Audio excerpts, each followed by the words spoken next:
The proceeding. Welcome to today's session, which is our last session on financial education, and we have two panels this morning. We'll be coming to the Minister after 11 o'clock, but first we have Martin Lewis, CBE, broadcaster and founder, chairman of MoneySavingExpert.com, and Russell Winnard, Chief Operating Officer of Young Enterprise. You are both very welcome. Can I ask first, Martin, you were at the heart of the campaign for financial education to be involved in the national curriculum, and that was achieved in 2014 with strong cross-party support. 10 years on, what's your assessment as to the current state of financial education in schools and colleges in England? I think in many ways getting it on the curriculum was a Pyrrhic victory. In some ways it was counterproductive. Beforehand you had volunteer groups and other people funding and providing support in schools to go into there to teach financial education. We campaigned hard to get it on the national curriculum. We got it on the national curriculum in England, of course.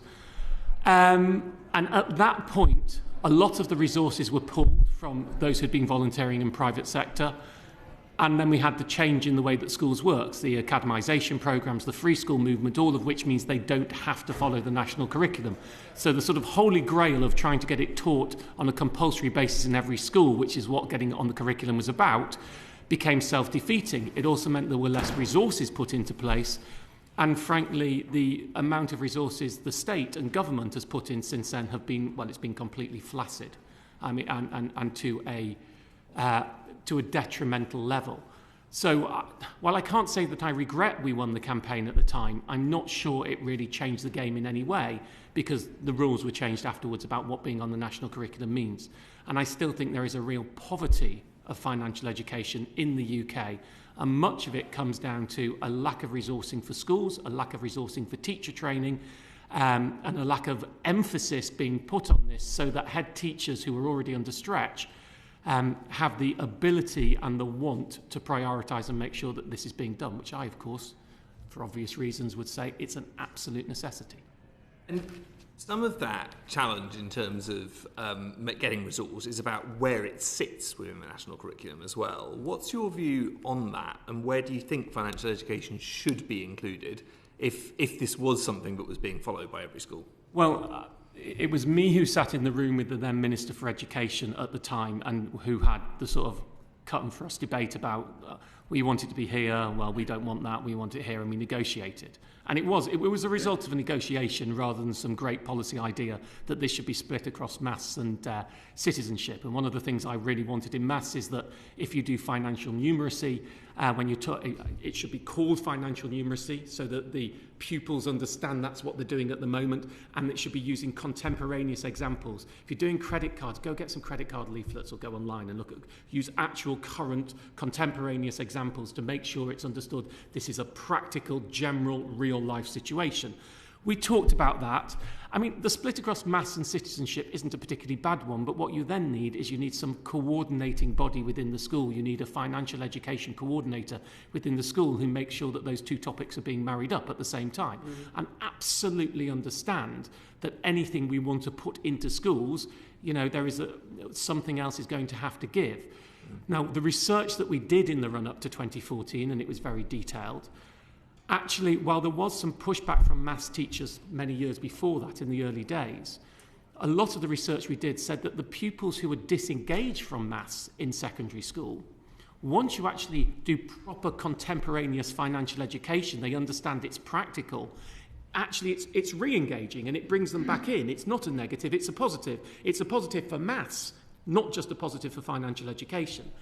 So I will leave Russell to talk about where it should sit in the curriculum, because that's his business, and we work together on this a lot, and we work together very well. I just think it needs to be somewhere. But what we have to do, it is too wishy-washy at the moment. We have to find a way to make sure every school is teaching this. I'll forgive me. Every school in every phase?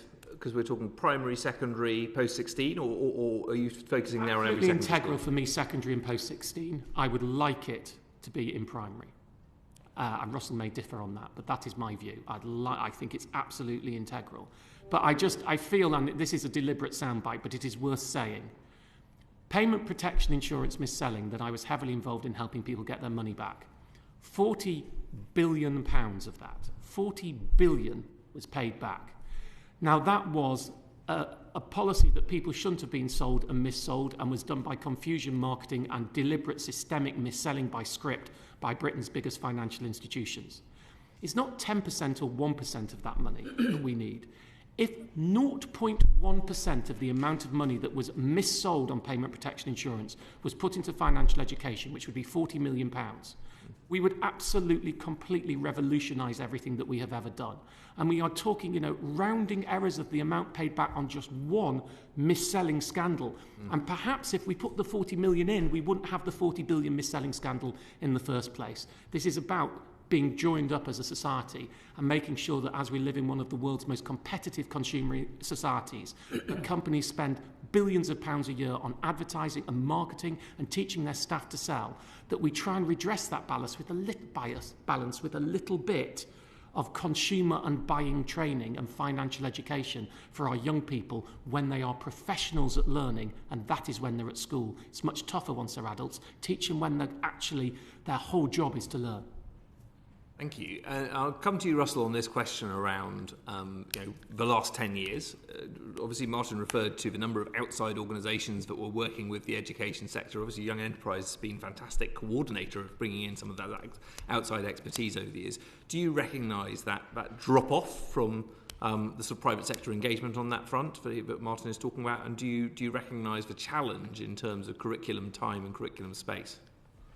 Yeah, absolutely. Just to say, financial education is a really important part of Young Enterprises offer, so much so that 10 years ago we created a brand, Young Money, and all of our financial education provision sits under that brand. And what we have seen over those last 10 years, there have been opportunities to evaluate how successful that implementation of financial education onto the curriculum has been. 2 years after it was placed on the national curriculum, the All-Party Parliamentary Group for Financial Education for Young People, that ran a report with a secretariat of that APPG that found that there's been no substantial difference in that level of provision, but there had begun to be, as Martin said, that drop-off in terms of resourcing and support. There were quite significant central budgets coming towards financial education prior to that point. There are very little that comes from central government to financial education now. We also saw that the Money and Pensions Service, the arm's-length government body that oversee the UK financial wellbeing strategy, which was implemented in 2020, 10-year strategy to 2030, that has a financial foundation strand, looks to increase the number of young people receiving meaningful financial education by 2 million to 6.8 million by 2030. We had a survey done by the Money and Pension Service prior to that strategy launching, so prior to 2020, that found that 34% of young people in schools were receiving meaningful financial education. 3 years on, so 3 years into that strategy, and we find that actually that's plateaued. It's actually slightly less now. Financial education hasn't had that uplift from being placed on the national curriculum. It's for sure. We ran a YouGov survey a couple of weeks ago. We found that 67% of secondary school teachers believed that financial education was being delivered in their school. They weren't the deliverer, but they believed it was being delivered. Now, that's a really interesting stat, because that means there's a third of schools where teachers believe it's not being delivered. There are a third of schools where the teacher believes it's being delivered, but young people are saying it's not. And then there's a third where the teacher's saying it's being delivered and the young people are saying it's being delivered. So this is really inconsistent on many levels. And that, for me, that's the fundamental thing that we need to get better, is that consistency across all schools in delivering financial education. Mm-hmm. And just one more thing. I mean, schools obviously tend to focus time and attention and value what they get measured on. And so it's either what is inspected or it is what they get grades in exams for. Do you think there's a case for more dedicated, specific financial education qualifications? Or actually, are we comfortable that this is being done through maths, in which everyone gets a qualification of some, or takes a qualification of some sort, and citizenship, in which the vast majority do not? In my dream world, of course, we'd have a financial education qualification at GCSE and A-level and pupils would be able to take it, but that isn't the priority. Because what is the priority is remedial, basic understanding of what is going on out there. And therefore, the issue for me is not the mass citizenship split. I think it could be improved. I think it could be better, it could be stronger, there could be more. But it's actually, we're not, I'd like to give evidence to you in 5 years' time on that. At the moment, the fact is it's just not being done at all. That's what we have to address before we address how we do it better. I think there are some striking points for us to raise with the Minister very shortly. Can I hand over to Mohammed? Thank you. My question to you, Martin, you personally funded a financial education textbook, Your Money Matters. Yes, there. Well done. And almost 350 copies have been sent to state secondary schools in England. Why did you feel that it was necessary? I was told it was necessary by the then Minister for Education, Nick Gibb, who I sat in a meeting with, and I went to complain about, we've had it on the curriculum for about 3 years, nothing's been done, no state funds have been put in. And he said, we need a textbook. I said, yeah, we need a textbook. He said, we need a textbook. I said, we need a textbook. This went round in circles for a little bit, because I couldn't quite understand was what being said. And I said, you should do a textbook. And he said, no, you should do a textbook. Now, I'm not the government, I'm a private individual. I actually have a substantial political objection that a private individual should be asked to pay for a textbook to go into all schools. I think we wouldn't ask GlaxoSmithKline or the chair of GlaxoSmithKline to pay for chemistry textbooks. I don't understand why I was asked to pay for it, but on a practical basis, I was told quite succinctly it was not going to happen unless I funded it, so I funded it over my own objections. And we funded the English textbook, 350,000 textbooks to all schools. It's still available for those watching. Forgive me plugging. Free download from the Young Money website. Anybody can get it. Lots of adults say it's useful. Since, after that, we did Scotland, Wales and Northern Ireland, which was jointly funded, 50% by me and 50% by the Money and Pension Service. And I'm glad they stepped up to the plate. We're actually just, as an aside, we're working now. I've just funded Young Money to work on an adult non-curriculum mapped version because I think lots of adults said it was useful, so we thought we could do some small tweaks and get it out there for them. But I mean, I think that it's completely wrong. And the problem is we've got a teacher's guide as well. There's still no teachers training. There's no ongoing training for teachers. There's just zero resources put in this. And we're not talking, I mean, you'll tell me, what was my donation for this, Russell? You'll remember more than I do. In excess of £500,000 in the end. Okay, so £500,000. Now, that's quite a lot from my charity budget, but it's not a lot from state education funds. I mean, and the farce of this, if you forgive me, because it's a good place to say it, we came back with our first proposal working through a publisher where I'd fund the writing of it and some of the distribution, and we'd have a publisher. And then the Department for Education said, oh, no, you can't do that. I said, what do you mean we can't do that? I said, well, we can't support it if you go via a publisher. We're not allowed to support it if you go via a publisher. So again, after a bit of I said, what are you telling? They said, you have to publish it. So not only did I have to fund the writing and the distribution, we actually had to fund the publishing and the printing. Basically, we had to self-publish. If we didn't self-publish, we couldn't get the Department for Education to do the letter it did to schools supporting the textbook. Now, forgive me, what a bloody farce. I mean, is that not just ridiculous? A private individual was asked to fund this.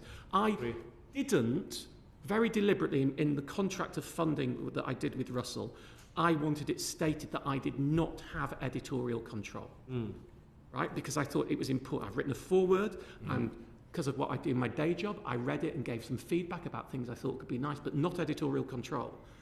But I could have gone in a contract for some form of editorial control or overwriting it, couldn't I, as a private individual? I could have done that.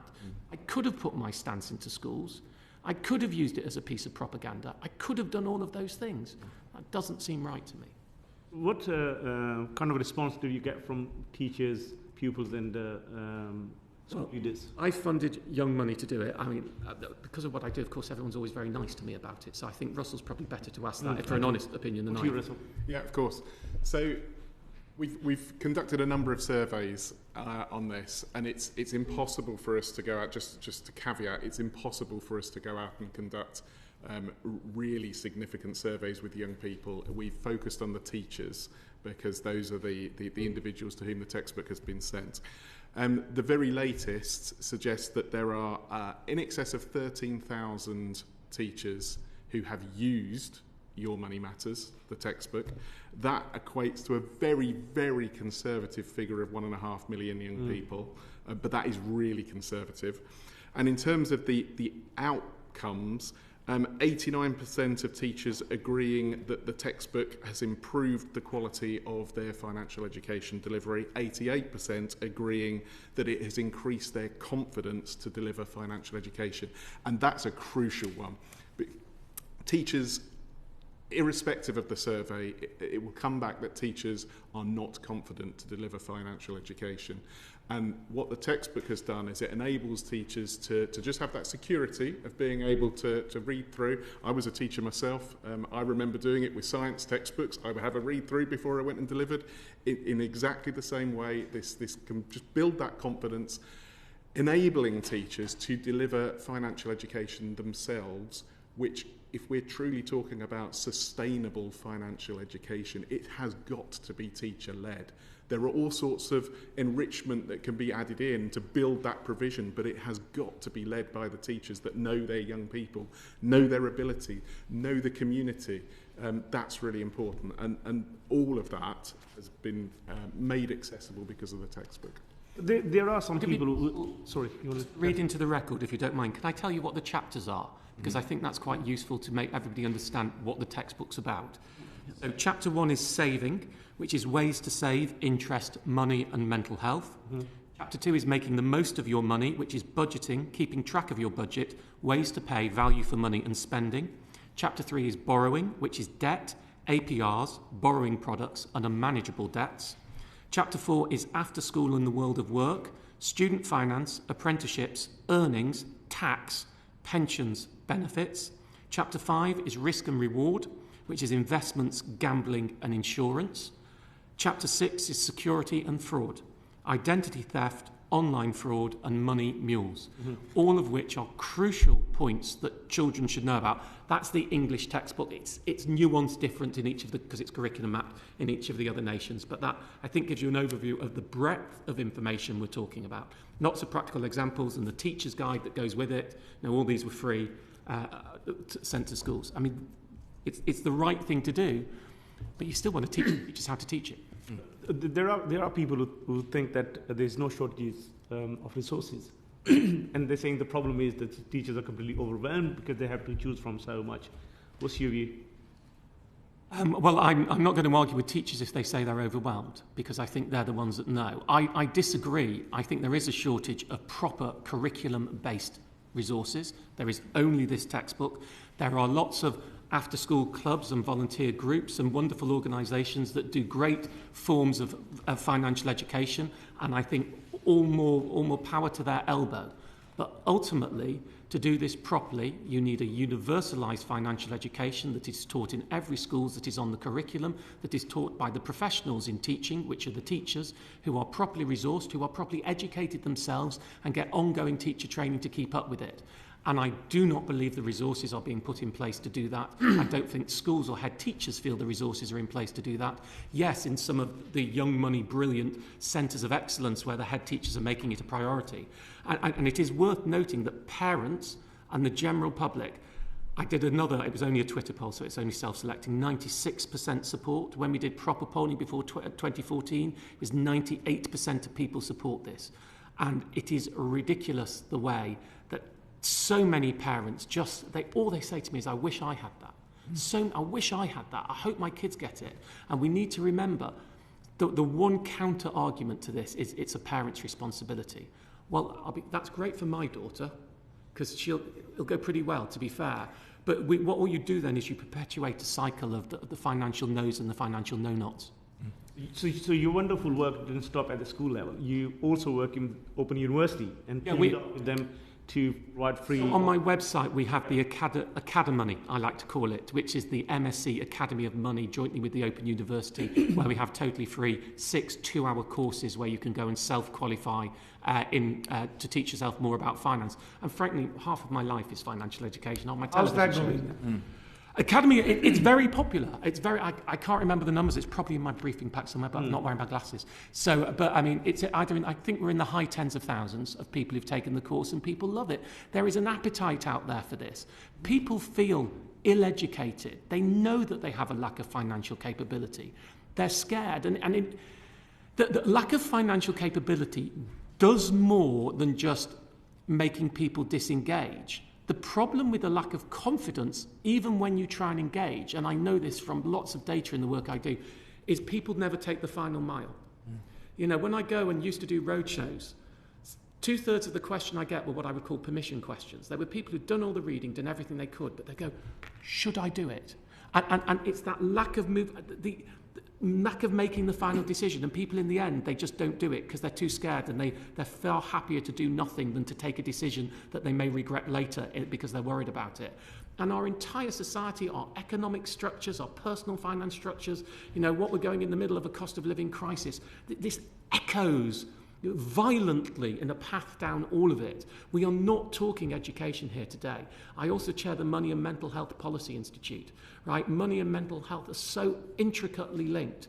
You are 4 times more likely to have a debt problem if you've got mental health issues. The clinical treatment time for depression is exacerbated by up to 18 months if you have a financial problem.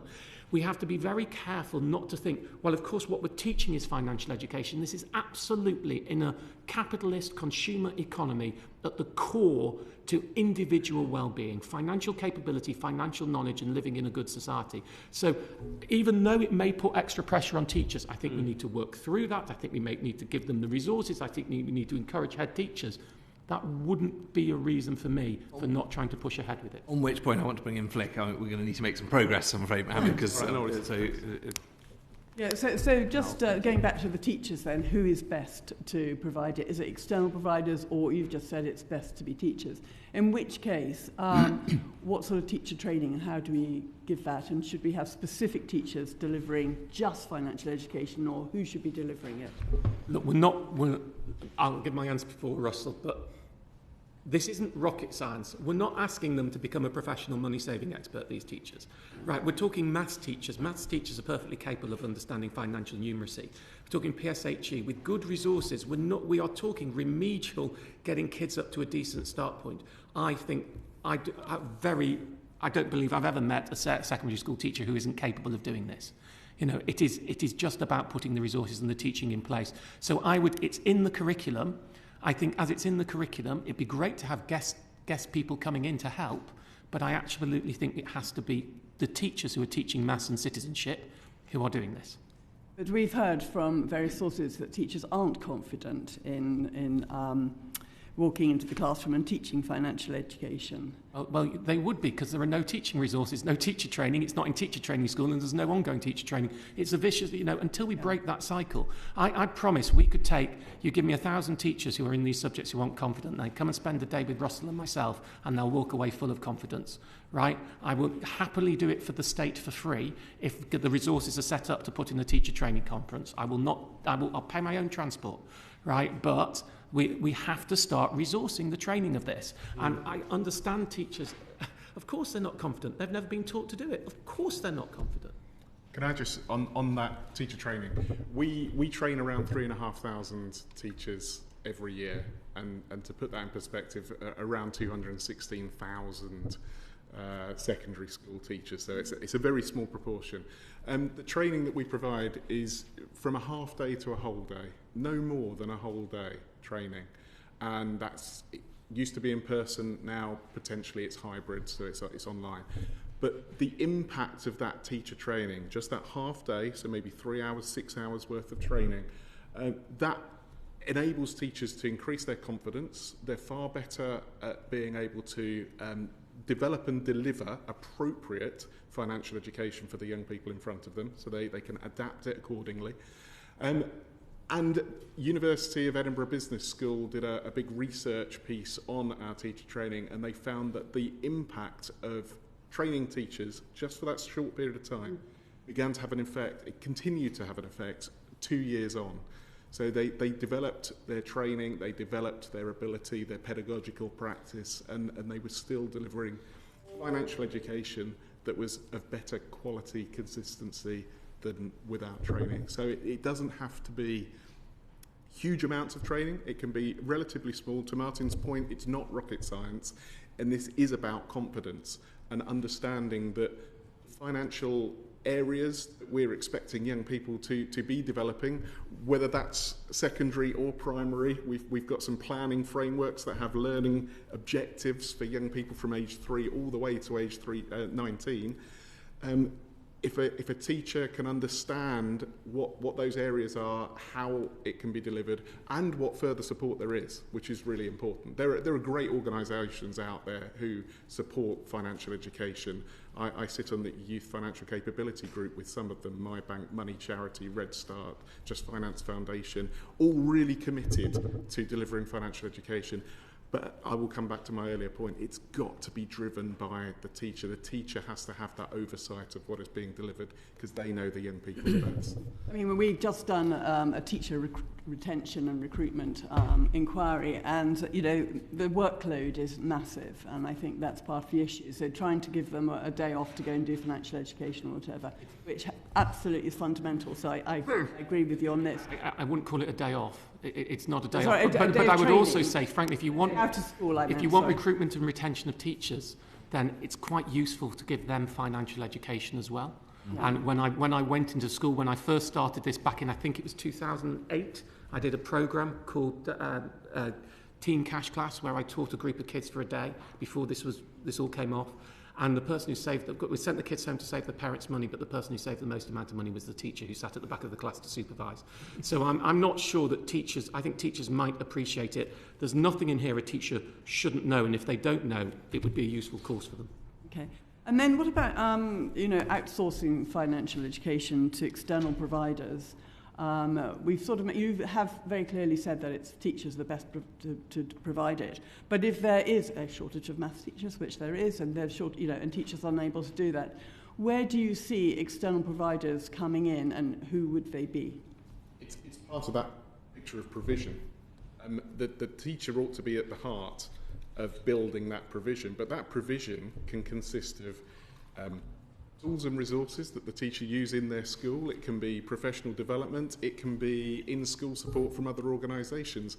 But again, Martin's point about having that coordinator in school, there needs to be someone in school that is aware of where that is being delivered, through which subjects, how's it being delivered. It's important that we do have this variety. The Money and Pension Service did a provision mapping exercise, 102 programmes and supports, tools and resources for financial education. And I don't think that's excessive at all. I think as an educator, you want to be able to select from all of the resources, select what works for you, what works for your young people, and make it appropriate. And I don't think there should be a situation where financial education provision looks exactly the same in every single school. I don't think that's right. It should be tailored to the needs. Yeah. So yes, teacher-driven, teacher-coordinated, but absolutely bring in the range of support that is available and accessible. Okay, but the financial coordinator is possibly the most important person, isn't it? And for me, what would be a wonderful solution is you have this running through the curriculum, you build it up, and then when you get to the point where in old money you're either getting near or in sixth form, where it starts to all become real to you, maybe post-GCSEs when you're still at school time, that's where you want a week or two, or you could even do a dedicated week on this, where you start to educate children. And that's the point where externals coming in could be incredibly useful, going to schools, educating, teaching the proper life skills that children could then have for once they become independent adults at the point where it's nearest. You could also do that at similar points in the sixth form. So I'm very much not opposed to external teaching, but I do not want to sacrifice the curriculum-based teachers teach on the curriculum, within a curriculum subject that is exam marked like maths. All of that I think is what gives it the strength and the resourcing in schools. Otherwise, it gets dropped and put on the bottom of the pile. Thank you. Thank you, Andrew. Thank you. So just building on that curriculum point, how would you both describe the difference between enterprise education and financial education? And should enterprise education be delivered separately, or should it be part, not the same, but part of the same thrust of teaching? We may philosophically disagree on this. So I'm always very plain when I donate money to young money. I do not donate money to young enterprise. because I think enterprise education is incredibly valuable and important, but it's a completely different subject. Now, there's crossover skills as there are in many subjects, but ultimately you have to, there is one thing to tell people. We live in an adversarial consumer society. You know, you can argue a company's job is to make money from people and a consumer's job is to stop them. They are two sides of the same coin. But when you're teaching people about enterprise, about profit, about going and making money from people, that does not empower you to look after your own personal finances. And equally, when you're teaching somebody about their own personal finances, how to not be scammed, not be frauded, how to understand that adverts are there not because they're good for you, but because they're being paid to get there to sell you stuff, it is a totally different form of education. So I would like some really clear lines between the two. They're both important, but my side's the money side. It's not that I'm anti the enterprise side, it's just not what I do. So I would keep the two quite distinct. But you have economics A-levels and you have business studies A-levels, and they're all factored in and seen as valuable things. Looking after your own personal finances, quite rightly, it's not going to set you up with a job for life. It is a different type of skill base. So I think the separation is there, and I'd keep the separation there. Russell. We might slightly disagree, only because working with children and young people as we do, and thousands of children and young people on various enterprising activity, what we have found, and it's really interesting, is some of the most immersive enterprise experiences that we provide. The skill that young people are developing the most is financial capability. It's really fascinating, particularly when we're working with schools in less advantaged areas. It skyrockets. And there's something about young people being able to have access to money, to make money decisions and choices, in some cases for the very first time, that applied learning that enterprise scenarios can afford young people. And I take the point that it's business finance, not necessarily personal finance, but I feel like the two do overlap. Well, we see it overlap in young people. And young people's enterprises as well, they are all environmentally, sustainably focused, community focused. They absolutely have a passion for good. So we do see that financial capability being a really integral part of a lot of the enterprise work. But for me, it's clear lines and understanding the difference between the two. You know, a company making profit, where's that profit coming from? You have to wear both hats. You know, most people do both. Most people work in a job and work for a company which is trying to profit maximise. But at the same time, they're also consumers trying to keep the money in their own pockets. And an understanding of that sort of necessary friction, I think, is very important. Has the fact that financial inclusion is now part of the national curriculum made a difference to enterprise education particularly, Russell?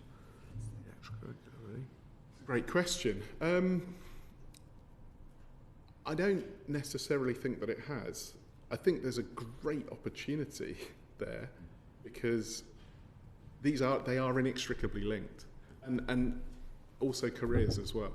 So young people have very, very limited views of the roles available to them within financial services. I mean, minimal. It's a banker or it's nothing. Whereas you can pretty much do anything within the financial services space, and I've always felt that there has been a vacuum for volunteering within the financial services sector and beyond, because you don't have to be within financial services to come into a school and talk about financial education.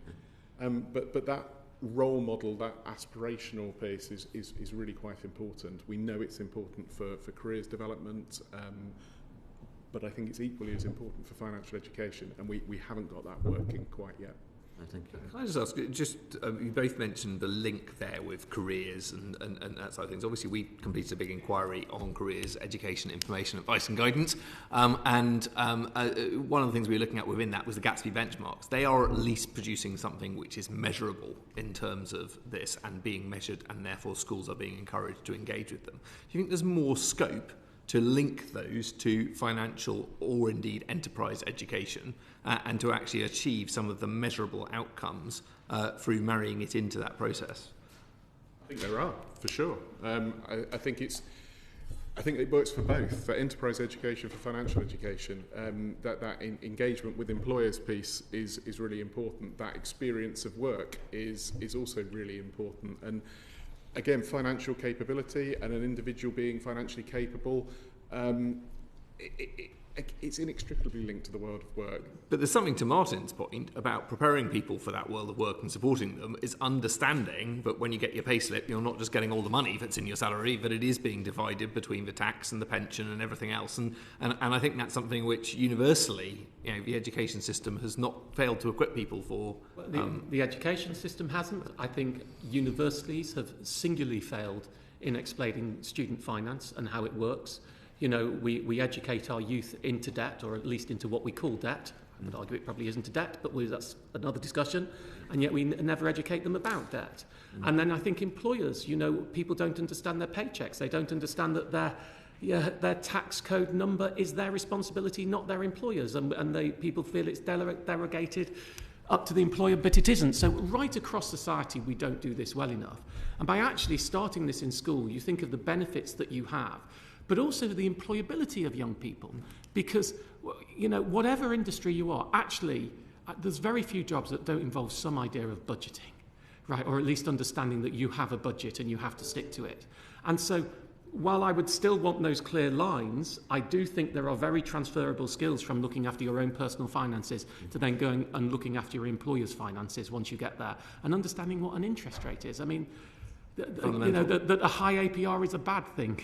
Not a good thing. It's as simple as that. And don't assume that everybody knows that. Well, I remember during those 2014 debates, we were quoting statistics about university students and the proportion of them who thought that an APR was the higher the better. So it's definitely a challenge. I mean, Vicky, can I bring you in? It's a lovely book. Thank you. And you're obviously an amazing communicator, which is why you do what you do.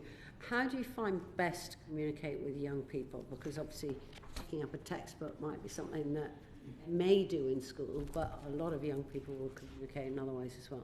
Well, there are great exercises in the textbook as well. It's quite practical. I've always found whenever I speak to young people about just be straight and honest and open, and don't try and patronise them.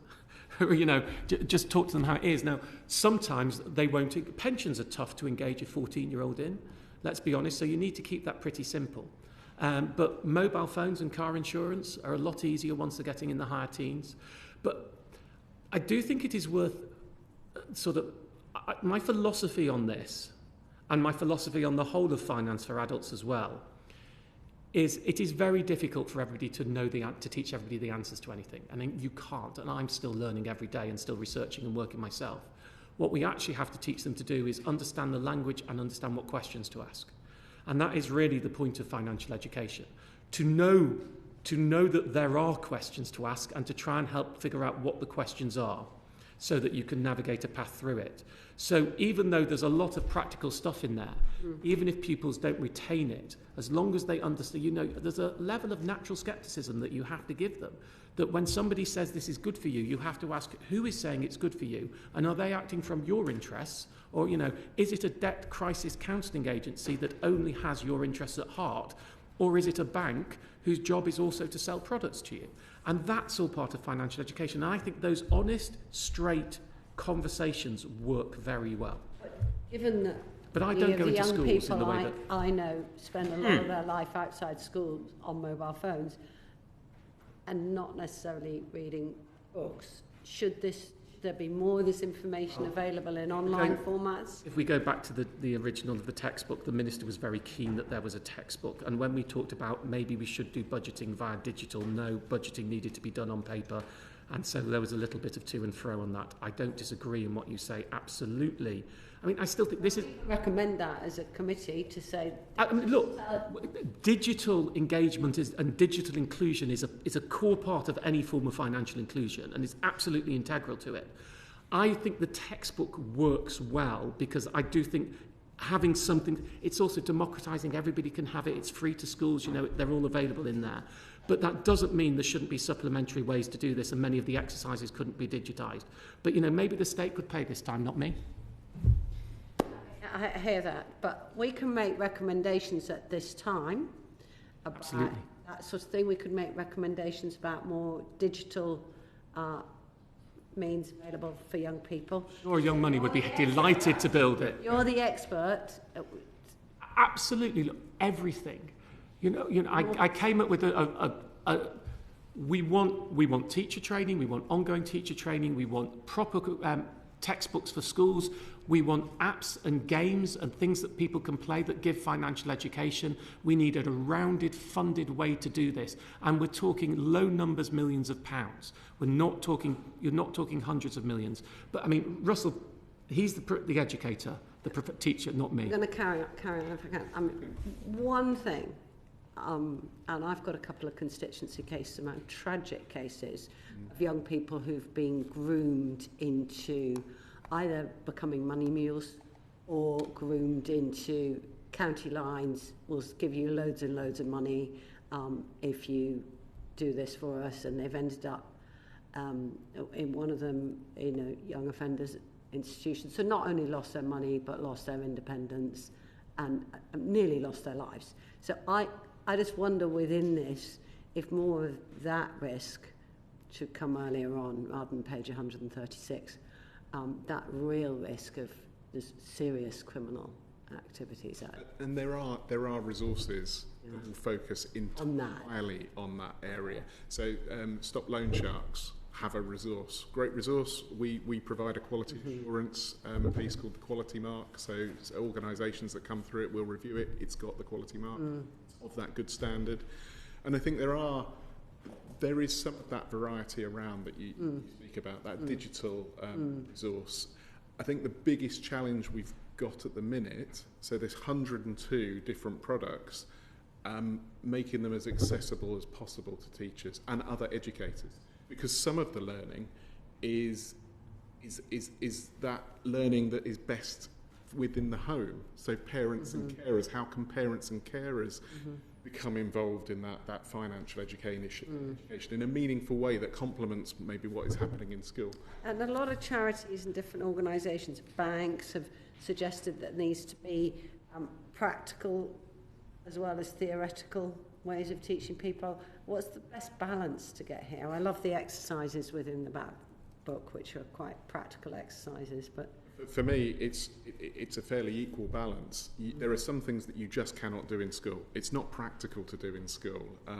Very, very limited opportunity to do it. So there are things which can be done in the classroom, but there are things which are far more appropriate to be done at home if that's applicable, if they're able to do it.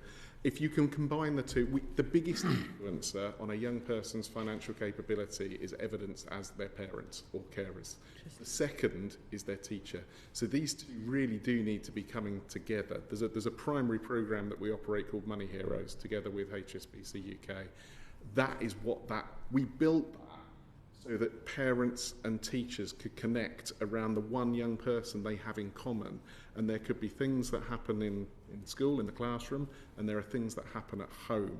And those two complement each other to really develop that financial capability. So a lot of evidence we've had has said that there should be more of that financial education at primary level. You've mentioned Money Hero. Would you agree with that recommendation, and what would be other effective ways to have more primary? I would absolutely agree. For me, you've got Money and Pension Service in Cambridge University. I'm sure you've heard this before. The research that says that the young people begin to form their money habits by the age of 7. Now, their money cognition begins well before that. So when they can see transactions happening which have all moved cashless, which can be quite a strange thing for a 3-year-old to comprehend what's actually going on now, far more difficult than it was 15 years ago. Yep. But that cognition is starting through that observation, through the listening to discussions in the family home. If we know that habits begin to be formed by age 7, then we need to be beginning the process a whole lot earlier. And for me, it's really important that we begin at primary. How we do that, realistically, it would make sense to mirror what we have in secondary. So you've got that sequential progression through primary and into secondary. And primary young people are so capable. Okay, they will tell you the difference between an AER and an APR. They'll tell you what a debit card and a credit card, what the difference between those. They are amazing. And if we can get that foundation by the time they leave primary, just think what we can do by the time they leave secondary or FE. I think it's crucial that we do more in primary. I'm very supportive of it being in primary education as well. I would, if you made me choose, I would go for secondary, but I'm very supportive of it being in primary.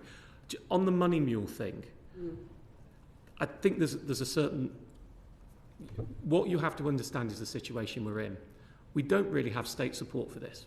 We do a textbook that goes into schools and is, frankly, in most head teachers and teachers' purview, and we want parental pressure to get it to be taught. Money mules, which is at the more extreme side, is very important, but is, in actual numbers of children, is a very small percentage.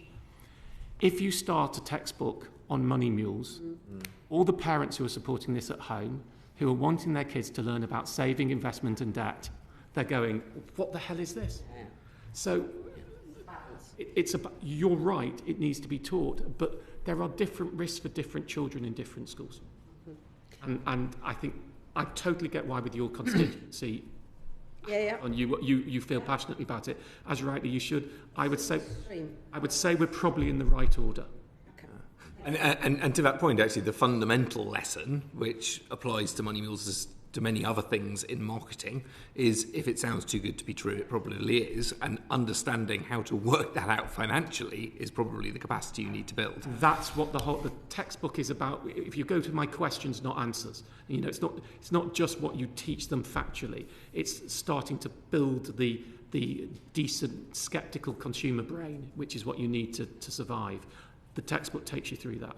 But those warnings should, I think that's for a teacher. If you're in a school where that is going to be a plausible risk, and where you're in an area where that's going to be a plausible risk for your pupils, then absolutely we need to prioritise that. I was interested, Russell, by what you just said about digitisation. It probably makes it harder for young people to understand value of money, because it's not a physical, here's a fiver and how do you spend a fiver. Yep. Are there comments you want to make that about how the committee might think about recommendations on that way? Bearing in mind we're also doing an inquiry in parallel on screen time as well, which might be super.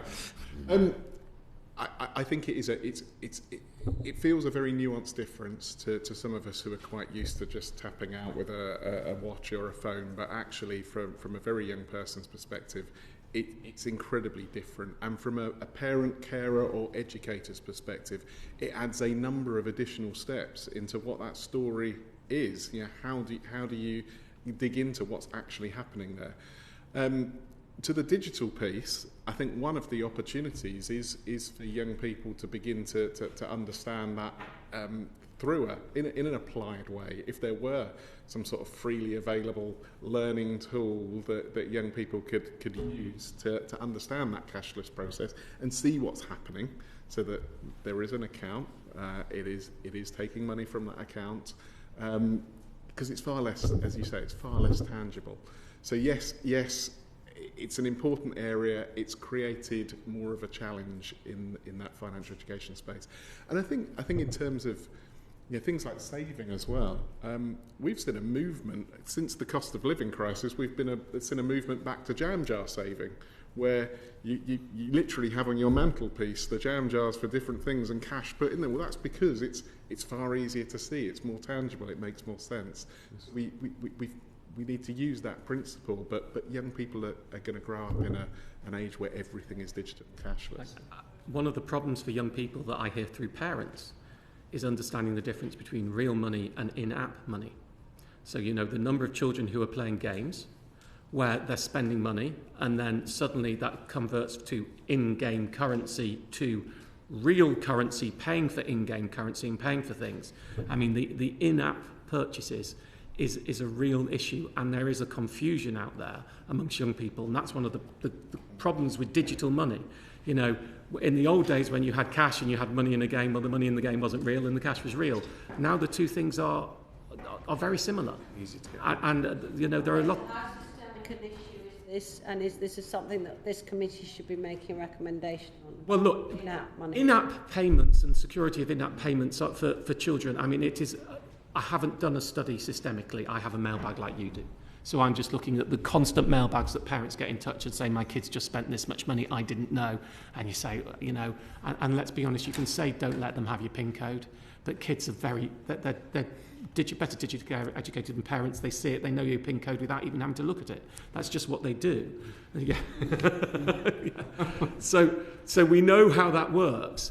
And I just think there isn't a difference. I don't think there is a big enough flag between real money and fake money in-app purchases, especially at games that are targeted, or they're never targeted, games that are some young people play, marketed. And I think, you know, so how you start, you actually think about that from a primary level, because certainly by the age of 10, most kids are involved in that sphere. And so all of that would be useful in primary education. And actually it's quite an important lesson, understanding what's real money. And that's the one difficulty of the game with fake money, is, again, you might blur the lines between real money and fake money if you've got a game that's teaching you how to spend fake real money, but it's not real money in an app. If you see, that's even before we start talking about the marketing of Bitcoin to young people and teenagers. I'm getting a bit meta. Yeah. Well, I was just going to add on that one point. We held a surgery for teachers, and the number of teachers who said that young people in their school, these are under 18s, are trading cryptocurrencies on their phones, and that is their activity. You know, they're not texting their friends, they're trading cryptocurrency. It's definitely needs a focus. Ian, sorry, you waited very patiently. I know you wanted to come in earlier. Yeah. I mean, I was struck by a point you made earlier about people not making decisions, you know, having researched something and not being able to make a decision. And I remember when I first became a counsellor many years ago, the leader of the council once said to me, every time you don't make a decision, you've made one. Yeah. You know, so, and I think that's an important point. It's a very simple lesson, but it's an important point. It means that you stay with the status quo. But I also I'm chair of governors of a primary school in Gateshead, where 50% of the youngsters are on free school meals. It's like a poor community that school serves. And I'm wondering, you know, is financial education for some families almost like an abstract concept? You know, how do you manage with no money? Well, I mean, that's an existential crisis right across our society at the moment. The number of people who go to debt counselling agencies, over 50% of them are still deficit budgeting afterwards. Can't fix that one. Frankly, that's your issue, not mine. You know, that's a political issue in society. I don't think it is existential. I don't think it. You have to teach them, because hopefully life is going to improve. Hopefully they're going to be able to get work, enable, and not be in that situation later on. I'm very minded of a project I did with another charity, the Trussell Trust, the food banks, where I have funded money and debt counselling in food banks. And what we found was, at the point of asking for help, people were the most receptive to getting this. For adults, obviously, people were the most receptive to getting to help. So while it is that concept, you know, if you talk about this in the round, I often do a speech in my shows when we get to Christmas, and when I'm talking about debt, which is actually about when someone says they can't come out, let's stop saying, oh, come on. And, you know, and actually let's be in a society where we could say my finances don't allow me to come out, and that's seen as a reasonable excuse to not be able to do something. And actually we all need to go, oh, totally get you. Maybe we'll come around to your house and we'll all sit in and we'll watch the telly, or whatever it is. We'll do something of that. And I think there is something to be said in those 50% of free school meals home of financial education. I mean, we have to be very careful not to scare children, but actually helping children understand. I was listening to Peter Kay's book, bizarrely, on the way in, and he was talking about when his dad lost his job and he didn't get the Atari he wanted, he got a different present. And actually, I'm not sure there's anything wrong. We won't get into the issues with the Father Christmas issue. But anyway, I'm not sure there's anything wrong in that type of environment, with a little bit of understanding that things have to be paid for, and your parents might not always have the money, and it's tight budgeting. And whenever I've spoken to kids about that, I mean, probably I've only done it for kids over the age of 9 or 10, and certainly teenagers. When they have the epiphany moment of understanding what budgeting means, they actually become more supportive. It takes the pressure off the parents, and it makes life easier. And so I would probably say it's maybe more crucial in those environments than anywhere else. Can I just build on that? What we have observed is that, particularly in primary school, there can be vertical education going on. Absolutely. So young people are learning, they're taking it home, they're having those conversations in the home, and the parents are then realising that actually there are there's a different way of doing this. We've heard stories of parents saving money, parents opening credit union accounts, borrowing far less. It can work, that education. That's what first got that teen cash class I talked about all those years ago. There was a 15-year-old boy who was very bright at maths, and he had a single mum who was a cleaner who was from an immigrant family and really struggled. And after that, he went home and he saved his mum 1,500 quid and took over the household budgeting. Right, and it wasn't a theoretical for him. It became absolutely. He suddenly went, well, this is. I see what we're doing, and he took over. And it does. The conversations can be really important. So, yeah, I think we both push more in that level. I was also struck earlier on when we were talking about the resources available to schools. I mean, I've been around a long time and I've seen lots and lots of interactions which is providing resource for financial education in schools, which comes from a vested interest, and it actually provided by banks or insurance companies or whatever. That concerns me, because it has to be said, this stuff is not done without branding. And what is the branding? Therefore, it's an advertisement. And as you said before, an advertisement is to make sure that the organisation concerned sells you stuff. So that kind of concerns me, and I really do think we should have a situation whereby this is done from a position there's no vested interest involved. Would you agree with that? I've always said the same thing. I always used to find it very difficult to see banks going in schools branded to teach kids, because we know that if you when many people set up a children's account, you've just bought their custom for life. So I have a real problem with. I'm very happy for financial institutions to pay and to fund it, but I don't want them to brand it. We had the discussions. This does not relate to my website in any way. This was a private donation. There is no branding on the textbook. This was all very deliberate, because I didn't want it to be, because I am opposed to branding in schools. I mean, there's my bank, isn't it? Which is a financial education provider. They're great. I mean, that's the bank I'd like to see go into schools, because it teaches you about banking, but it isn't there to make provision from you. So I think we do have to be very careful. And this is one of those frictions when you ask me, should teachers teach? Yes, because otherwise you're going to have branded institutions going in out with and selling their message. Right, and equally, some could argue my message isn't right as well, and I'm happy to accept that. I don't want to be the one dictating it. No, I also... Bring Russell on that. Just to add, because of the quality mark process that we run, the financial education quality mark, the organisations that come to us for that quality mark, some of them are financial services organisations, others are educational organisations. There is nothing that we allow to be student-facing and branded. So that's part of that quality assurance process. If it's branded and it's in front of young people, then it doesn't get the quality mark, and it will not be on our website available to teachers as a quality mark resource. I also chair an all-party parliamentary group for parental involvement in education, and we've talked about this earlier on, and there's an organisation called Parentkind which supports that all-party group. We've heard that young people who will receive a meaningful financial education at home are much more likely to be active savers and confident with money. So how can parents and carers be supported to provide this advice? And we've talked about youngsters taking it back into the home, but how can we support parents directly? Well, look, it's one of the reasons we made it a free download for any parent and the teacher's guide as well. But parents are scared. It's why we're doing the adult guide, and we do the academy as well. You've got to educate.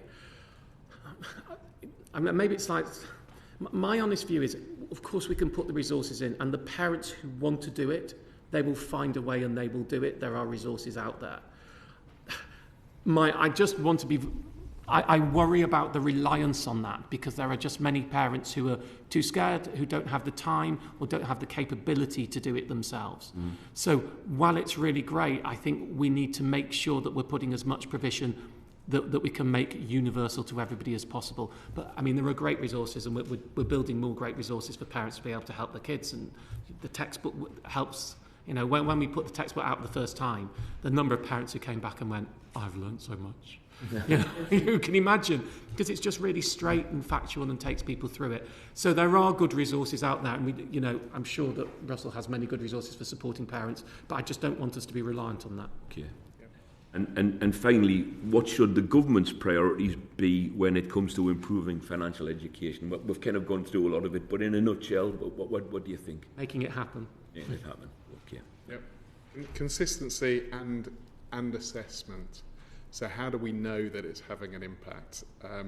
You know, that's really challenging. And schools need to know that it's having an impact, but equally, government need to know it's having an impact.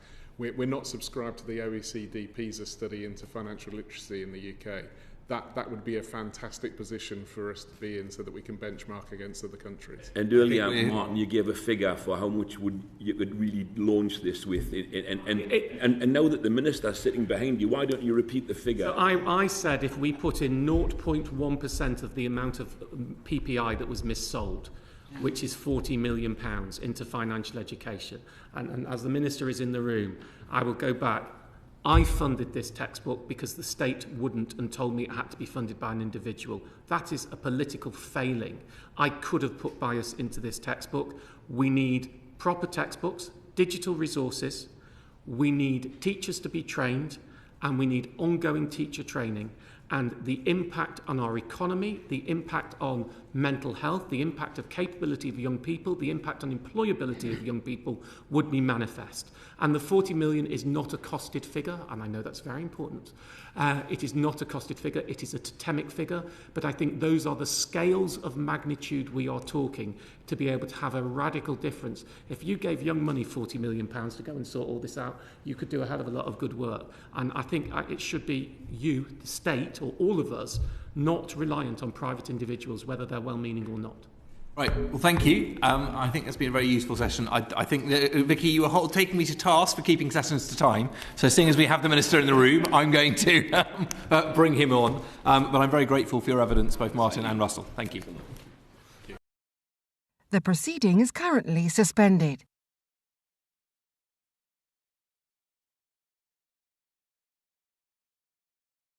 The proceeding is currently suspended.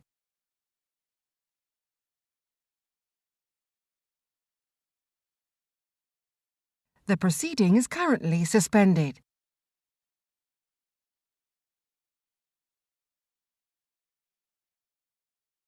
The proceeding is currently suspended.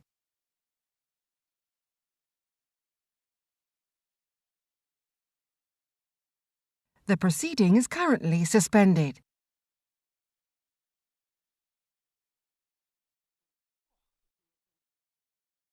The proceeding Department for Education, and Kate Dixon, Director of Pupil Wellbeing and Safety at the Department for Education. I know you've heard a little bit of the last session, but I guess I'd just start by asking you, what is your assessment of the adequacy of financial education in schools and colleges in England? Well, there's more than there used to be, and we'd like there to be more. You know, there's this ambition for 2 million more children and young people to be getting a meaningful financial education by the end of the decade. I support that. Chairman, you and I, for a long time, since we first arrived in Parliament, have debated these matters. I do think it's really important that children leave school with a firm grasp of the knowledge and the life skills that will help them to thrive and protect themselves in adult life, and financial understanding, financial literacy, financial capability. It goes by many names, but is clearly a really important part of that. And I think you'll find the committee in violent agreement with that aspiration. Our concern is, during the first session to this inquiry, we heard financial education described as dismal, inconsistent, in a parlous state. And just during this last session, we've heard a description of getting into the curriculum being a Pyrrhic victory and resulting in less outside resource getting into schools and not sufficient resource. So clearly there is demand for much more. You just talked about 2 million more pupils by the end of a decade getting access. But surely the point of having this in the curriculum is that every pupil should already be getting access to an adequate financial education. Why isn't that happening? Well, I don't think you can say that's not happening. Every child does maths. and we have financial aspects of maths in the national curriculum, I mean, from infant school all the way through. Look, the way our overall school curriculum works, and no doubt someone will ask at some point about the distinction between being subject to the national curriculum or being an academy and not subject to the national curriculum. But whether you are or you are not subject to the national curriculum, you must have a broad and balanced curriculum, and you will be inspected by Ofsted by those criteria, and that curriculum should be comparable in breadth to the national curriculum. But the way it works is that over time, from the first years in school, you build up gradually the knowledge, the skills, the practice that you require in a number of subjects and disciplines. That's with financial understanding. That clearly starts with maths. It clearly starts with numeracy. And then as school develops, so that develops into secondary school. You study, of course, concepts like simple interest and, crucially, compound interest, which I'm looking at Mr. Means because I think we're about the same age. Certainly when I was... You reckon? Just complimenting you, Ian. When we were at school, we didn't do compound interest, and that's probably possibly the single most important concept, mathematical concept, to understand in terms of financial capability and building up a pension, but also self-protection against accumulating interest rates. And then on top of that, there's the citizenship curriculum, which covers more direct kind of applied aspects of financial literacy and education. And we'll come back to that in a moment. I just wonder, though, do you recognise the picture, and certainly what we've heard in the written evidence to this inquiry, is a degree of disappointment that 10 years on from changing the national curriculum to make this as the fundamental part in it, we still don't see more than about 35% of children in schools telling us that they're getting a financial education. And I think it's quite striking, some of the figures that you may have missed earlier, but from Young Enterprise talking about 2/3 of teachers tell us it's being taught in their school. Yeah.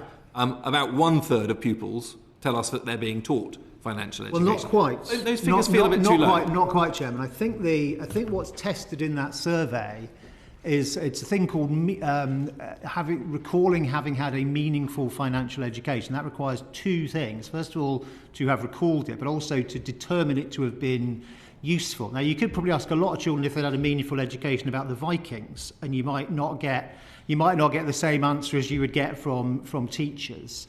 We do know that, as you say, in a majority of certainly of secondary schools, I think from memory, 69%, but maybe Kate may correct me on that.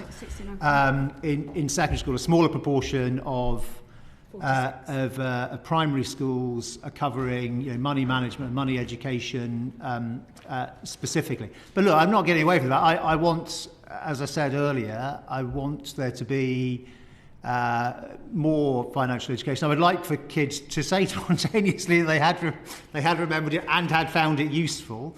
We must also always remember that, of course, what happens at home and outside school is exceptionally important, and not everything that's relevant to financial capability and self-protection is actually about financial products itself. Some of it is about broader behaviours, broader attitudes, things like delayed gratification, which, of course, we teach in a much broader way through what happens at school, and indeed, of course, really importantly, what happens at home. Ian Flick. Thank you very much. From the session this morning, one of the things that was very apparent is about financial coordination. You need a financial coordinator, in the school, because at the moment the timetable is insufficient, and it's also spread between maths and also citizenship, but there's no coordination about how that works. So my question really is, should financial education be timetabled so that lessons are protected and delivery time is guaranteed, and also that the financial education is delivered in the right way? Well, I certainly agree with the last part. Financial education certainly should be delivered in the right way. It would depend what you mean when you say there's no coordination between maths and citizenship. I mean, the way that the the national curriculum is set up, and again, I know people will say, oh, but not everyone's subject to the national curriculum. Actually, a lot of schools who are not subject to the national curriculum still follow the national curriculum, and those that don't still have to follow a broad and balanced curriculum, and that has to be, comparable breadth and stretch to the national curriculum. I mean, it is designed as a whole. Deliberately, 2014, I think, when we brought financial education into the national curriculum, following the campaigning of your chairman and others. Of course, that was within the context, within the framework of the overall national curriculum. And in terms of protected time, I mean, so the schools that are following that, I mean, it will be timetabled into, or citizenship will be timetabled into the secondary curriculum. But look, let's also be fair and realistic. There's a lot of things that we want to put into what kids learn at school. A lot of things, and I get, and again, your chairman will remember this from his time at the DFE. As a government minister, you do spend quite a lot of time hearing about all the extra things that people would like to have in the school day, or that are already in the school day and they'd like to have more of. And at the end of the day, you create a balance. And particularly with this subject, we think the most important thing is to have that mathematical grounding, because it underpins so much else. I mean, this morning we've heard about how fundamental financial education is. I mean, for mental health and for life skills, basic. Yeah. So it is incredibly important. And what we've heard already is that there is insufficient time spent on it, and that, so what I was asking you for really is if we could produce a financial coordinator in each school who actually can put that programme into place and make sure that every child receives a decent amount of financial education, which is absolutely crucial, which is what we've been hearing about. Well, Ofsted evaluates schools on a number of criteria, including on quality of education and including on their support for the personal development of children, both of which touch on these areas. I mean, in our school system as a whole, not just with regard to financial education, but with regard to everything, we don't specify that you should have these particular job roles and so on. I mean, every school obviously has a head teacher, but there's also a great deal of autonomy within the system. And then we have Ofsted as the external body to inspect and to make sure that a broad curriculum is being delivered, to make sure there is support for children and so on. And of course, mathematics and financial education will be part of that overall judgment. Okay, so I just put it to you again, though, because this is a really important subject, it is. And it's fundamental to our productivity and to our economic success of this country. So it is that important that actually, the government really should be putting more emphasis on making sure that it works and that there's sufficient time. But I'll leave it at that. Thank you. Just to drill into some of the detail of this, because I think it is important that we look at where it is in the curriculum, where it is in terms of extracurricular activity and how it's supported. Currently, financial education is taught as part of PSHE, citizenship and maths. And a little bit of computing. For absolute completeness. Yeah, okay. But the elements of this, the only elements that are statutory are maths at primary level and maths and citizenship at secondary level. We've heard from a lot of witnesses who believe that statutory provision of education should be expanded. And you'll know that the all-party group has been pushing very hard around statutory expansion of provision at primary. What's your view on that? Do you think that would make a difference in sending the signal to schools about how important this is? Well, look, I mean, I don't want to get too repetitive during the course of this session, but I mean, it's been our long-held view, and also just for what it's worth, I mean, I'm as a government minister, but it's also been my personal long-held view for what that's worth, that the single most important thing is the grounding that children get in mathematics and being comfortable with mathematics, including financial mathematics. And then that goes with a series of, and again, these are very long, and you and I, we have personally debated these things a number of times over the years. But some of the principles that go with that about are quite closely related actually to kind of character development and understanding about, you know, the trade-offs between risk and reward. Don't put all your eggs in one basket. You know, understand the link between effort and reward and so on. And all of those things, of course, we do more broadly through education, not just as a today in PSHE or in citizenship. Today we are doing financial education. Those things are things about, you know, overall child personal development, which really should run through what the school does. So, I mean, you just said the fundamental thing, and I'm inclined to agree, is mathematical capability is very important to all this. And yet, at the moment, and I remember sitting in your position, writing lots of letters to colleagues about where financial education was. A lot of the content in financial education sits currently within the citizenship curriculum, and we've heard a strong argument from the Association for Citizenship Studies that they want to see that expanded and driven forward. However, at the moment, there are 22,000 entries for GCSE in citizenship per year, compared to 750,000 entries for maths. Yeah. Given that discrepancy, and given, understandably, schools tend to focus on what they get measured on, and they get measured on grades and passes at GCSE, would you support increasing the proportion of financial education that is delivered within the maths curriculum in order to guarantee delivery time? Because a lot of what we've heard in this inquiry is that when it comes to citizenship, that's often only an hour a week in a secondary school. Yes, it's compulsory, but it's often only being delivered for a small amount of time. People aren't taking the GCSE in it. Does that mean that actually we're putting a lot of the potential content that we all wanted to see delivered through the national curriculum into a subject that isn't being measured and isn't being given sufficient preference for time? Well, there is financial mathematics, and certainly financially relevant mathematics, even more broadly, in mathematics, all the way through school, starting in infant school, all the way up to GCSE, by the way, and beyond. So if you're doing functional skills qualifications at 16 to 18, that's a significant proportion of that curriculum. We may come on later to talk about the Advanced British Standard. I do think that is is an additional opportunity and quite and a really important one. But there is financial mathematics that children are learning, and then on top of that, as you say, there is citizenship, which is part of the as a statutory part of the national curriculum in secondary. But again, just to this point, mathematics curriculum, understandably, and maths GCSE, particularly since it was reviewed in 2014, has a lot of content in it. Yes. A small proportion of that content is financially focused. Although a lot more of it is relevant. Sure. To finance. So being comfortable with maths, being able to do percentages in your head, being in Tesco and seeing that they put per kilogram on one thing and per 100 grams on the other, and being able quickly to compare the two and see which one is a better deal.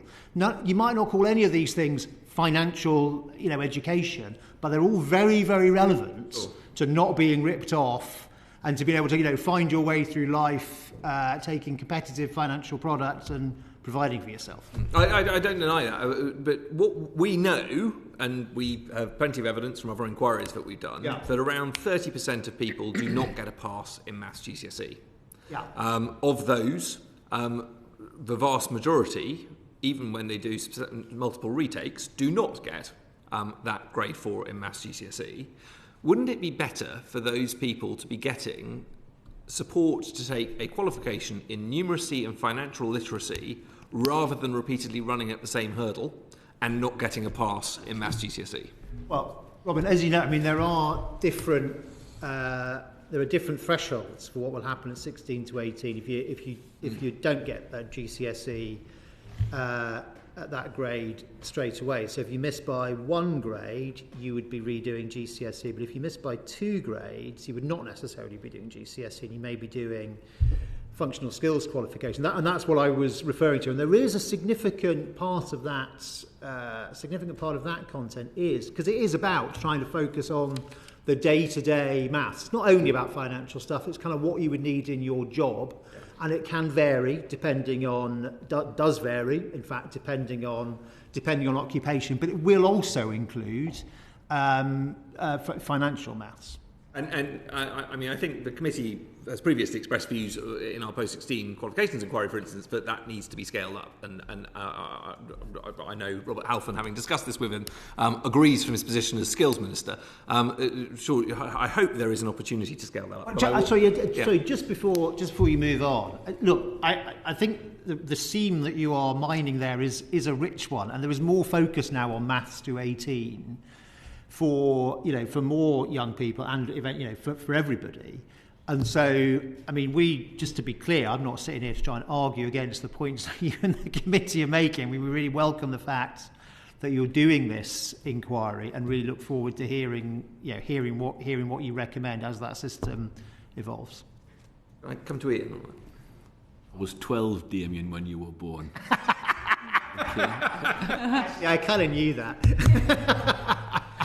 Anyway, right. We've heard that citizenship and the economic aspects of PSHE should be given statutory status at stage 1 and 2 to improve the delivery of financial education in primary schools. Have you any particular views on that? Well, as you know, we have citizenship as a statutory part of the national curriculum in secondary, in both lower secondary and upper secondary. We don't have it as a statutory part of the national curriculum in primary school, but there is national curriculum content, I can never do this word, non-statutorily there. We think that balance is right. We think it's most important in primary school to focus on getting those core mathematical skills, knowledge, and practice, which can then be built on into secondary school. And I don't think, I think a lot of people actually would agree with that. The curriculum is about building up, it's about building on, it's about developing as the child grows. I know there's an element of how long's a piece of string about this, but and about trying to cram stuff into the curriculum. But I think from the evidence that we've heard, it does seem to be vitally important for young people's first of all educational development, but also their personal development as functioning adults once they leave the education system. So, I mean, are there any other steps that you might take to expand the provision of financial education at primary level? Well, I'd say there is the non-statutory national curriculum content in citizenship, and there is the financial aspect. Explicitly financial aspects of mathematics in infant school as well as in juniors, like calculating in currency and being able to calculate change and all those sorts of things. I mean, I think one of the things that your previous session spent some time on, quite rightly so, I think maybe our session will as well, is about how you support and promote, the teacher in this. And of course, particularly in primary, of course, you were talking about, typically a teacher who will teach everything. And that's quite a different sort of thing. But even in secondary school, the materials and the support are incredibly important. I know you talked a bit already about financial services institutions who create materials, and so we might come back to that. But just for now, let me mention, the committee will know well that Oak National Academy, which started as was a great thing. It turned around kind of instantly, pretty much in COVID, to support online off-site learning. Is now central to our plans on teacher workload and simplifying the task. And this committee will have heard many times over the years about the amount of time teachers spend on a Sunday evening trawling through the internet trying to find the appropriate thing. And that will be true in this financial education arena too, especially as perhaps something that the teacher isn't necessarily as familiar with to begin with. And there are so many different programs, including from different banks and financial services institutions, and Oak will be developing, well, first maths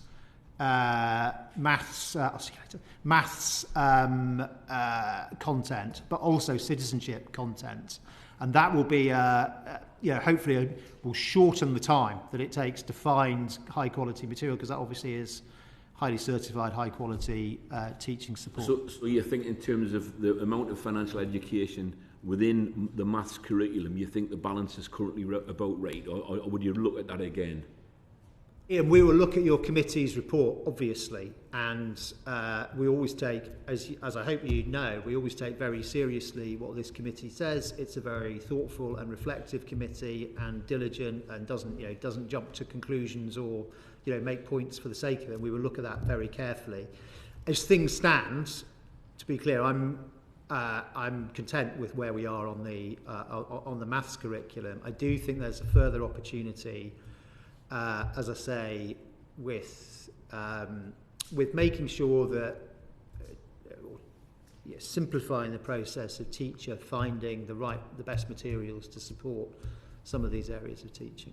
And what are your plans to deliver financial education more robustly at post-16 level? And is this being considered as part of the development of the new Advanced British Standard?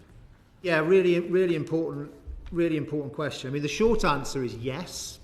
And of course there will be different with ABS. There'll be different young people will be taking different types of maths. I mean, as they do now, of course. Already there's like 3 or 4 different types of maths you could be taking at that age group. But there definitely is an opportunity with more young people studying maths in some form, either as a major or a minor.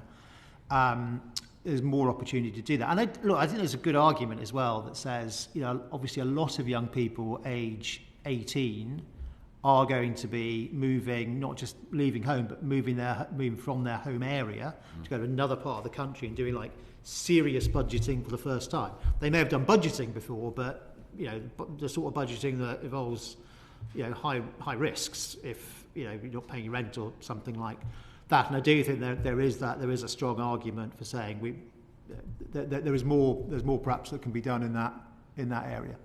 And are you looking at the post-16 curriculum outside of maths in terms of financial education? So again, we will look at anything that you recommend. I mean, there's also, I forget what it's called now, Kate will remind me, but there's in the ABS, in the Advanced British Standard, there's also the pastoral, that one. Yes, Go on. So we, obviously as part of ABS, we don't want to lose the PE, physical activity, the relationship, sex and health education parts that are part of the curriculum in secondary at the moment. You might want to also, you might be going there, but talk a little bit about the content in computing and relationships and sex education, because I think listening to Martin's session, actually the conversation you were having about sort of being a savvy consumer, we got onto gaming a little bit. So actually, we were talking about the distinctions yesterday about what's in each part of those curriculum, and in computing, the curriculum's teaching children to understand how the internet works, how algorithms are put together, and in the relationships, sex and health education curriculum, it's teaching about the behaviours, about online safety comes into both, but there was a conversation going on this morning about wisdom, being savvy, knowing that people might not be who they are. So I think all of that is very relevant in the financial market. And Vicky was also talking a lot about actually the communication with children online and the digital space. So this committee did a session on county lines and safeguarding, and that came up as a major factor in that, I have to say, was the use of online gaming as a grooming tool. And the risks of children being put under financial pressure through entirely virtuous-looking platforms, which were designed to allow them to communicate. The point we had raised today about game currency suddenly turning into real currency. There are some genuine safeguarding concerns around this. And I guess in terms of your role, Kate, and that side of things, are you comfortable that we are providing sufficient financial education to children at the right stage, that they are alert and aware to those risks? How much are we relying on perhaps computing curriculum or PSHE, which we know is delivered at varying quality and amounts of times in varying schools, to cover those messages versus curriculum taught subjects? Well, I think the relationship, sex and health education, the computing curriculum are teaching the broad behavioural sort of antennae skills which fall into the safeguarding space. In terms of the percentages or working out exactly what's happening in the numbers, that's coming through maths. But I think the awareness to ask the right questions, to decide whether it's something is as it appears, I think they're sort of interlinked with misinformation and disinformation is all very relevant in the behaviour space. So I think that the two combined are getting young people to ask the right questions. I mean, you broadened a little bit into sort of adults as well, didn't you? I know that's not the focus of this inquiry, but being savvy consumers of information in general is something that we're trying to work on through those bits of the curriculum. Yeah, I'm kind of really wondering, how are we going to encapsulate and ensure that the personal and societal elements of financial education are incorporated into post-16 delivery? Because it seems to me, while looking at trying to do it a bit here, a bit there, wouldn't it be better if it was just done in the round, particularly at that age group? Post-16. In terms of preparing people for the real world. I mean, they're already living in the real world, but, they're going to be living independently in the real world. So, just before we come on to that, can I just pick up just where you were moments ago? So we've used the phrase before, I've used the phrase before as well. There's sort of a fusion of these different curricula. So citizenship, RSHE, computing, they actually come together in a number of these things. And we want children not just to kind of understand how I keep myself safe, but to understand a bit about how some of these things happen, why somebody might pretend to be someone they're not, how they can make themselves come across in a certain way, and so on. And I've no doubt that we will have to continue to develop all that over time. But the best defence is usually about all these things, and it's true also with financial capability, is to get the kind of the base principles right. When we've debated some of these things in the past, I've commented that if when I was at school we'd had financial education, we would have learned about cheque clearing and endowment mortgages and final salary pensions. By the time we arrived here in Parliament, all that was pretty much irrelevant. Then, if you remember, we were debating payday loans, doorstep credit, debit cards were around. We were just about to have, but hadn't quite had auto-enrolment at that point. Now, you're in a whole other world again, where I do think actually the development of cashless makes a big difference in this area, because all of us, when we were growing up, we got used to money as a physical thing. Pocket money was like a coin and a jar, and that is a different world now, and I think does call for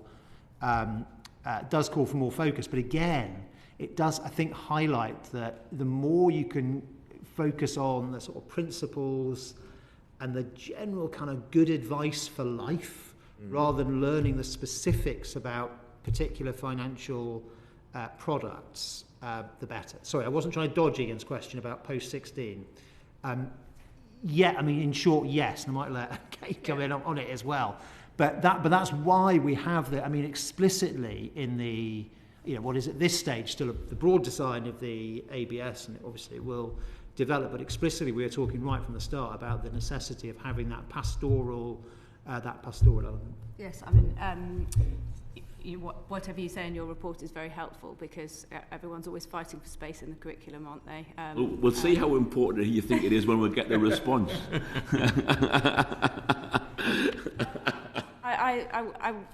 When you were talking about how the world moves on, I remember very vividly my mum paying for a school trip when I was about 5 or 6 with a cheque. And I remember very vividly asking her, why did she not pay with real money? Why did she pay with this cheque thing? So it sort of demonstrates the point about how everything moves on. At that point, there was a difference between real money and cheques. And now it's like, what are you swiping your card?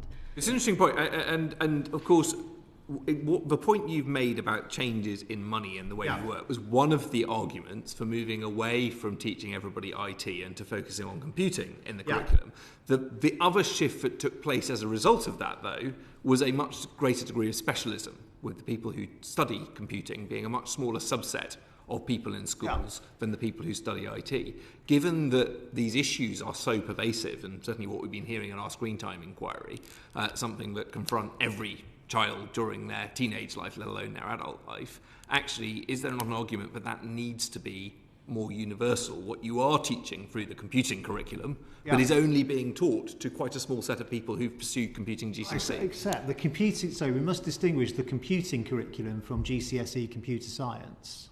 So in the same way that lots and lots of children do art who never do art GCSE, or do drama and never do drama GCSE. I mean, children are doing computing in school from a much younger age, who may not go on to do computer science. You're right, computer science itself is a relatively small number of young people. It's growing, and that's good to see. But that kind of discussion of an understanding of like the principles behind how coding works, but also all the sort of real life applications, that's a much broader set of children. And I think some of that computing sort of safety information is also delivered through PSHE and that side of things in school. Is that right, Kate? Both, and as the Minister says, in computing before you get to GCSE, so computing in primary school cover online safety, computing in the beginning bits of secondary school will also cover online safety. I mean, one observation which may be useful for you in conversations around this, Minister, is when I was sitting in your chair, we did the white paper.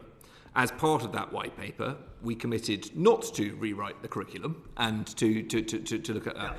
But there were, and Kate will probably remember this, a lot of internal conversations around that. And one of the areas I was very wary of not rewriting the curriculum was specifically around financial education.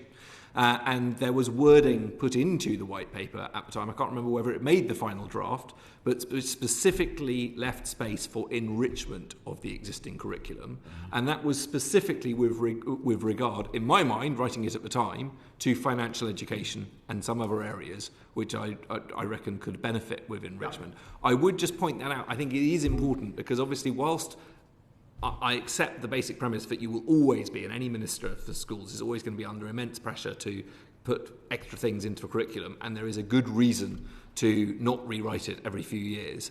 And teachers need consistency, and we need consistency for qualifications and so on and so forth. I think there is a particularly strong case for enrichment in this space. And I just wonder, with the work that you're commissioning from Oak Academy to showcase on that front, how can you ensure that there is real enrichment of financial education within that, rather than it just fitting in as a subset in those various curriculum subjects? Is that something that you think there's scope to do in showcasing what can be done with Oak Academy, is to provide that greater enrichment in this space? Well, first let me say, look, on not changing the curriculum the whole time, I mean, that is true. It is important for teachers and their workload. It is also important for consistency qualifications and so on. It's also important for the quality of teaching, though, and therefore for the benefit of the children, that you have some stability. And, we do have a very good curriculum. We have very good results when measured, against other countries in mathematics and other subjects. And we should remember our strengths and the great work that is delivered by our amazing teachers. To your point, I mean, we welcome enrichment. I mean, who's going to argue against that? That was a good thing. Enhancement and enrichment, of course, we support. The work I mentioned with Oak, I mean, what doesn't change the curriculum, but it does, in a sense, enhance, or what's written in the curriculum. So, there's a lot of development work goes into these materials, and then it is easy to find, easy to deploy, because it fits into an ordered sequence. Yeah. And that enrichment enhancement, I think, is really important in this respect. I mean, just on the point of international measurement, I'll bring in Mohammed, because I think it's an issue we've heard quite a lot about in this inquiry. Thank you so much. Obviously, my question is about program for international student financial literacy assessment. We heard the benefits of this from are witnesses. The reason for that is that because the literacy, financial literacy assessment is different than Yes. education, math, science, and reading. It's optional, as you know. But since 2012, 23 other countries took advantage of this program. But UK, we decided to not take part in this. Yeah. Why? Well, the simple answer to that question, why we didn't, is to reduce the burden on schools. And I mean, not all countries do take part in the financial, is it called financial literacy? But that part of the PISA assessment. And it is the case this time around that a number of countries, I mean, it's you do have to find schools to take part in PISA, and it's not compulsory for schools to take part. And a number of countries this time around in particular found it harder to find sufficient schools to take part than in previous rounds. And as I say, we determined not to do this optional part, partly for that reason. It's a significant number of extra kids that you need. So it's something like 30 more on top of the 45. I can't remember the exact numbers, but there's a certain number of children you need to sit like the regular PISA test. And then if you do the optional test, you need to find additional children to do it as well. And that obviously just is a bigger burden on schools. All that being said, I don't rule out us doing it in the future. I think the financial capability assessment might be every other cycle in PISA, or I'm not sure it is every cycle. It's 2025 would be the next one. one. But yeah, I wouldn't. We don't necessarily rule it out. We'd have to look at that at the time, as I say, in the context of those burdens. But let me say another thing about PISA. So we obviously do take part in the maths assessment, and we also know from the countries that do both the maths and the financial literacy assessment, there is a really strong correlation between doing well in the one and doing well in the other. And we, of course, and not just in this cycle, but also the previous cycle, have scored well in maths, which suggests, because of that strong linkage, that also children in England would have strong capability in financial capability. But as I say, I don't rule out us taking part in the future.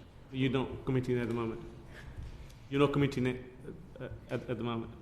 I'm not committing at the moment. I mean, we'd have to see. Look, these are difficult. These are decisions you have to make, because you have to make sure you're going to have enough schools, enough children taking part, and without overburdening them. But I do also look. I'm not dodging the point. I mean, I do also see the value. Yeah. Truth be told, the question doesn't come up for a while, and when it comes up, obviously we'll address it seriously. But rather than deciding, from a ministerial level not to participate, why don't you just ask schools if they would like to participate? Absolutely.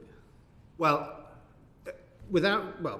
you don't. You do it on a country basis. I don't know, Kate, if you're sufficiently close to the PISA entry thing to say, but you have to have a whole country. In our case, whole country is England, because it's an educational jurisdiction. Some PISA results, as you know, are reported on England level, some are UK level. But you can't. I don't think. I mean, you can't just enter as like an individual school, for example. I don't know, but I think it's probably unlikely. I think your point is you're doing a lot of work with another hat on to try and reduce the burden on teachers. The question is, in the round, is this? It's a balance, always. Exactly. It's always a balance. I mean, I guess one observation I'd make on this, you kindly said you'll pay a lot of attention to the recommendations of this committee. This may well be among them, and to make a political observation. Any incoming government is likely to be looking at some kind of curriculum and qualifications review. Wouldn't it be incredibly valuable to be able to show any potential incoming government the value of work that's been done in this space and the level of capability that they're working with when it comes to financial literacy? And from that perspective, actually from a civil service perspective, isn't there a value in having these kinds of pieces of research available to support work that is likely to be done by any government of any other colour, if that were the unfortunate event of a general election. I can say that. I don't know if you have a view on that. What can I say? I mean, you've made that point. But I would also just say to the committee, just encourage you also to look at the R-squared correlation in the PISA results of the countries that did both assessments, and I think that's probably worth reporting on as well, because it is directly relevant to financial capability. Okay, bring back. Move on to the role of Ofsted.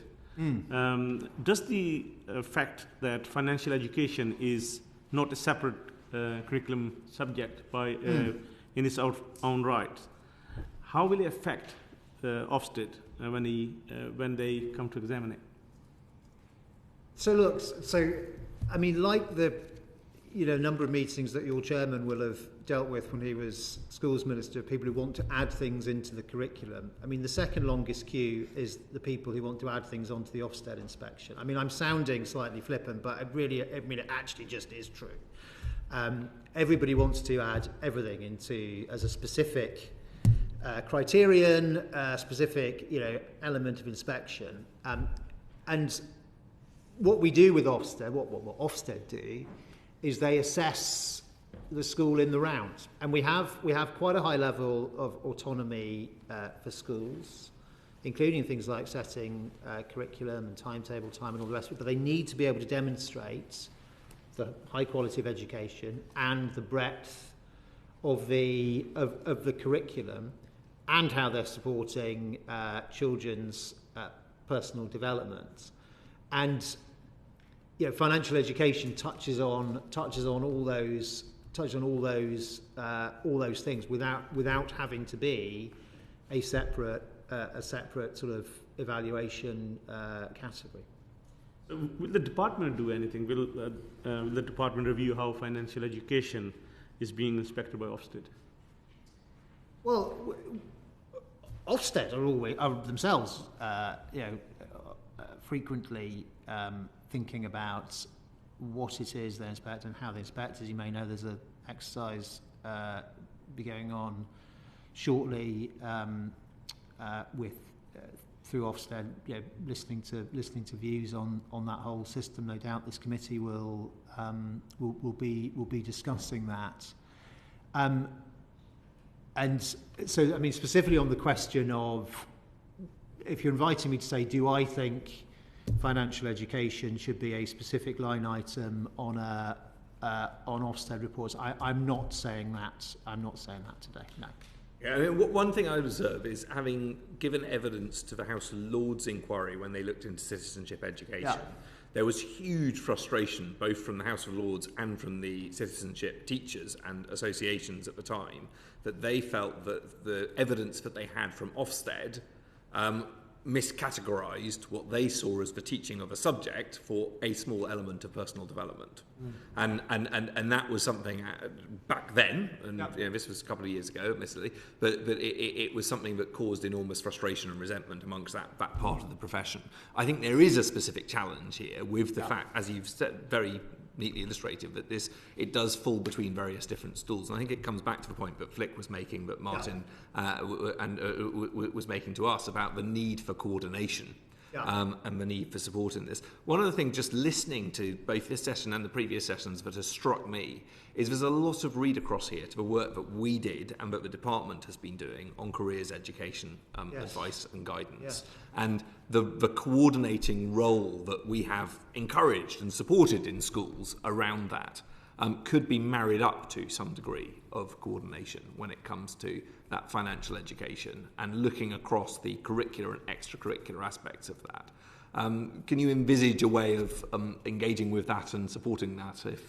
Well, I think you're talking about the Careers and Enterprise Company and the Gatsby benchmark. But also the role of careers advisors in schools, where you've got somebody who is doing that coordination and actually is coordinating curricular and extracurricular activity around this. That's very much what we've been hearing is needed when it comes to financial education, and not currently designed into the system. In what sense? in the sense of actually making sure that there is coherence between what is taught as part of PSHE, what is taught as part of maths, what is taught as part of citizenship, and that there is a structure going through the school's curriculum when it comes to building up the overall financial capability. So I just think that's something to think about. But also, I do just want to come back to this point about Martin Lewis's book, because I understand the challenges when it comes to a department engaging with specific materials, and I can understand some of the concerns around that. But the reality is, we've heard consistently through this inquiry that there is a need for high quality materials and support for teachers to deliver what, after all, was a new curriculum subject in 2014. We've heard consistently that there is a concern within the teaching profession about their capacity to deliver on this, and so I just wonder if, across Oak, the work that's already gone on with Martin Lewis and so on and so forth, one of the messages that the department can take away is, if we want to succeed in our aspirations for this to be a major subject in schools, there does need to be some investment in the source material. And the work of that. And I think, I'd reflect on Ian's concerns, and I think we all share some degree of concern about the amount of branded material that finds its way into schools on these issues. I'm all in favour of the private sector engaging with schools, but actually, when we're trying to build up financial capability and a consumer degree, I do worry particularly with some of the big banking brands, but that may not be the best way to do it. Now, there are lots of other organisations like the Financial Times, the MAPS we've heard a lot about, and so on and so forth, who want to lean into this space. Yes. How can the department support and create the space for them to be able to make a contribution? Well, first of all, can I just join you in thanking Mr. Lewis for what he did with the and funding it with the textbook. I mean, you're right. There are a number of different organisations. We calculate 46 different financial services organisations, we think, providing some materials. That doesn't necessarily mean they're all necessarily branded or have an advertising bent in that way. But there are others. You mentioned the FT. There's also, HMRC provide materials. The National Crime Agency provide materials. I think, to be fair, one of the criticisms, you haven't levelled this criticism, but one of the criticisms you could have levelled is there's so much. How do you kind of, how do you discern? How do you find your way through?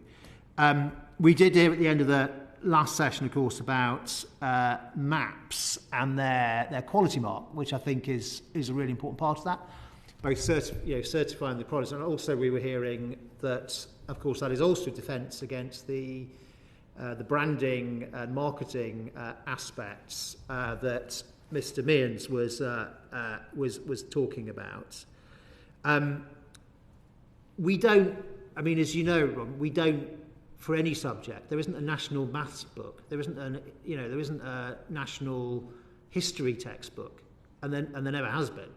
That's just not the country we are. There are countries where there is a national history textbook, and you will have met, foreign government ministers in those countries. They say, we've just changed it, and the mind sort of boggles, because that's just not the way our system works. To change, an aspect of what a child learns in school is a multi-layered thing with many different people involved. It's about the national curriculum, it's also about the GCSE specification, it's about who writes the materials, then it's about the person in the front, standing at the front of the class. We do have that's becoming standardised via the Oak Academy. Maybe I'm taking too long in my answers, because you anticipate where I was going, which is to say that now, and this is not, by the way, to replace that diversity, and I think in many ways it is actually a great feature of our system that we have such diversity, but we are now investing in Oak National Academy. Partly it's to do with that consistency and sequencing. You may recall this comes from if you track back the history here, there was a project about